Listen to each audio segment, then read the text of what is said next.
carcass is only a small part of a larger plan. Some sort of shift that tip the scales. Jedi are being hunted. She's a student of the dark side. Acolyte. I sense the darkness. Carry a Jedi weapon, but you are no Jedi.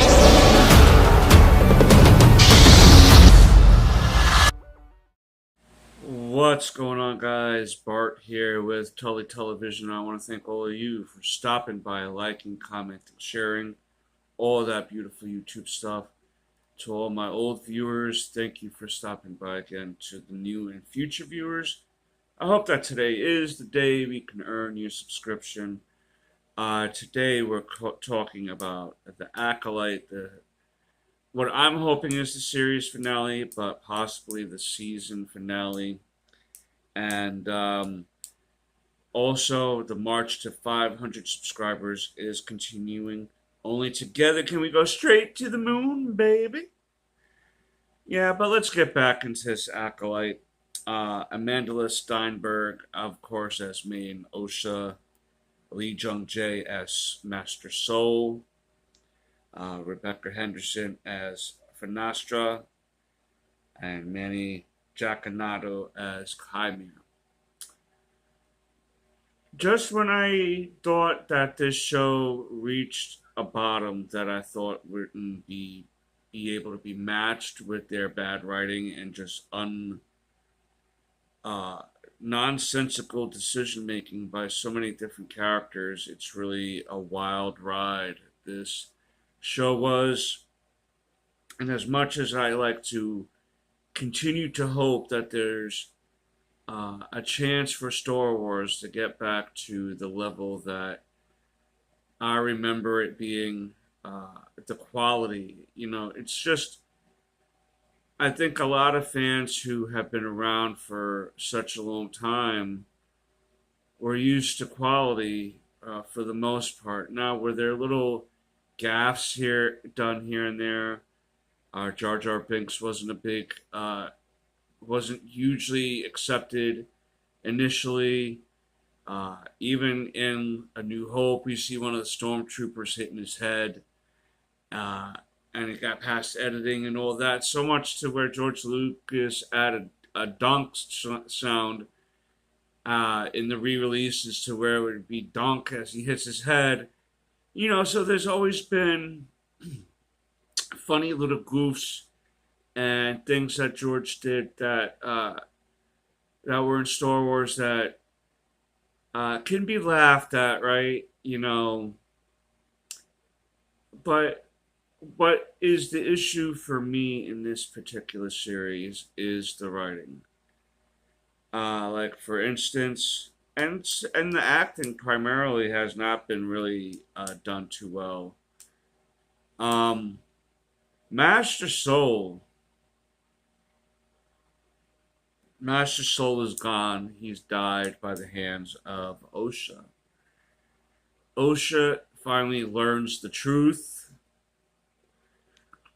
of what Soul did to their mother by killing her. He thought that she was going to do something to the children when she turned into the shadowy form, as if she was going to envelop her in darkness, and Soul killed her. His intentions was to save the children, not to... The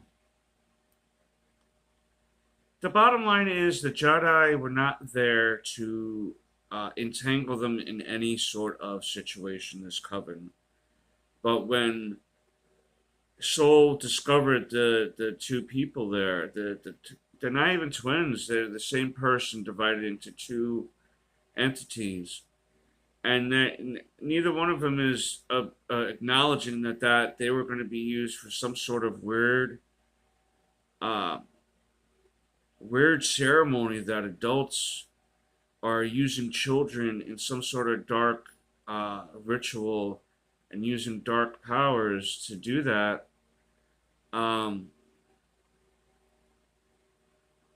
like even the Coven members were not concerned with the children.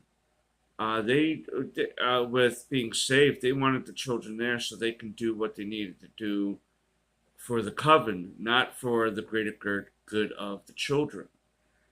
Even Mother Anansi overtook Torben's mind for no reason and kind of created this situation herself by mentally leading him to make decisions that he normally wouldn't have made.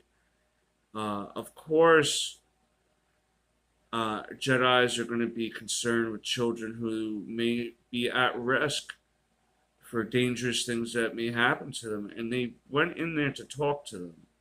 They didn't go in there guns a-blazing. They just was curious about what was going on. And if things could have been talked out, we even see that Soul, even though he's a master Jedi, tried to save both May and Osha, that he could have saved both of them. I mean, it's like they're powerful when they want them to be, and then they're not when they want them to be. It's all relevant to the plot. But we see May escape from Soul using the little gizmo she hacked, and she escapes in an escape pod and goes back to her home planet. Soul follows her into an asteroid belt, and as he's closing in on her, Basil, the little badger sniffer dog creature, sabotages the ship at that precise moment. For what? Like, he knew this was May and not Osha, and he knew what May did, and now all of a sudden you're just going to switch sides with no explanation ever given why he did what he did. People do something that's out of character from what they were established, and then for no explanation, just change on a dime everything that was established before that. We see Darth Plagueis in this episode when Darth Plagueis wasn't even a character to be considered by anything or by anyone at this time period. Vanessa winds up finding out most of what happens by hearing ghosts of the past while she's there. There is a connection between her and Quimir, because when she discovers his thoughts, he puts on his sensory deprivation helmet, and so there is a connection there. So basically May got her memory wiped because now Osha is the acolyte of Darth Joker here, and she bled her Chimera crystal with such ease. It made me wonder why Anakin had such a hard time in the comic books that were written by Disney, so it's in the same canon even. It's as if he was fighting a black hole to bleed his kyber crystal, and Osha just was like, okay, I did it. Alright, so now she's the new acolyte of Darth Joker. They take off. They wipe May's memory. Vanessa kind of tells her what happens. And then in the episode, there's a senator that wants to investigate the Jedi because he feels they have unchecked power. This is going to start being the crumbling of the Jedi off of their high horse and lead into the sequels, I guess. But there's just so much to this that hasn't made sense. And then Soul, when he explains to Osha why he did it, he doesn't say, "Oh, I did it to give you a better life, to train you for a better life. These people were dangerous."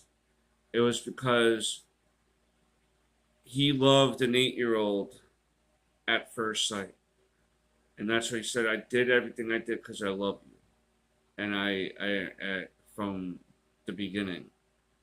And there is no interactions with them at all. Like, Osha didn't even really meet Soul like that until they got into the temple. So she didn't even know about the Jedi until she seen them in the temple. So that means Soul followed these 8-year-olds home, and he fell in love with one of them, and then he did what he did under the guise of wanting her to be a Padawan or something. I don't understand that concept of what was being introduced, except for the only concept that can be drawn from that conclusion, and that's being PDF file, Geppetto. Okay. They did leave cliffhangers for season 2, if there is a season 2, and in the end credit scene, we see Master Yoda with Vanessa and asking, pulling his attention as Master, and I'm assuming keeping him up with everything that is going on. When she spoke to the Senate inquiry, she put it on Soul as a rogue Jedi who committed crimes with his other Jedi back 16 years ago. And because his guilt was incredibly crippling, he went rogue and killed everyone else that was involved, and then went back to the planet to Minecraft himself. Okay, so a woman in power is covering up what the real problem was. But I guess that men that are in power only do that, not women, I guess. Except this time it was a woman. Didn't this actress's wife, Leslie Headland, who made this show, wasn't she the former assistant to Harvey Weinstein? Who used predatory and power abuses in his favor? She must be writing what she knows. Yeah. The only good acting that was done in this show was mainly by Carrie-Anne Moss and Lee Jung-jae, Amanda Steinberg. I'm sure you're a nice lady in real life. I have no qualms with you. You can only do so much with the dribble you were given. But also, you were very emoteless. It was always the same face in the majority of your scenes. I'm sorry. I just thought someone else would play a better part of this part than you. There's like really no difference on when you were playing Ocean, when you played May. Maybe other things that you were in were good. I just don't think that you were just very average in this performance because of the lack of emotions on your face, mainly. You know what I mean? Any action scenes you did, it seemed like you did well in them. So, kudos to you on that. I'm sure that was difficult, but I don't know how this show was $180 million. I don't know how this show's going to get greenlit for season 2. And with all the lore breaking, the rest of Star Wars I grew up with doesn't make any sense in these new things anymore. That's my humble opinion. You let me know down below what you think of the the Acolyte.